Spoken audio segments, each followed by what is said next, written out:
Change ఎలా తేవాలి? Very simple అండి. మనం గుర్తించండి. మనం తప్పు చేస్తున్నాం. ఇంకోళ్ళని బాధ పెడుతున్నాం. ఇంకోళ్ళని బాధ పెట్టడం వల్ల నీకు మంచి జరగదు. No matter what. ఏ శాస్త్రంలో చెప్పారు ఇంకోళ్ళని బాధ పెట్టడం వల్ల మనకి మంచి జరుగుతుందని? Show me. రామాయణ, మహాభారతాలు మనం అందరం చదువుతున్నాం. భగవద్గీత ఎవరు చెప్పాడు? కృష్ణుడు చెప్పాడా భగవద్గీతలో ఇంకోళ్ళని బాధ పెడితే నీకు మంచి జరుగుతుందని? మరి అన్ని గుళ్ళకి అన్ని పూజలు చేస్తున్నాము. ఏది అప్లికేషన్ ఆఫ్ నాలెడ్జ్? ఏది లైఫ్‌లో? అది కదా కావాలి మనకి. Where is application of knowledge?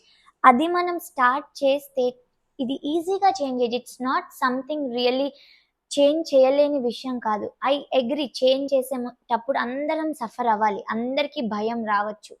అమ్మో, నేను ఇప్పుడు ఒక విడోని మంచిగా ట్రీట్ చేస్తే నా పక్క వాళ్ళు నా గురించి ఏమనుకుంటారో అని నీ మనసులో రావచ్చు. But you are doing it right thing. Stand for that.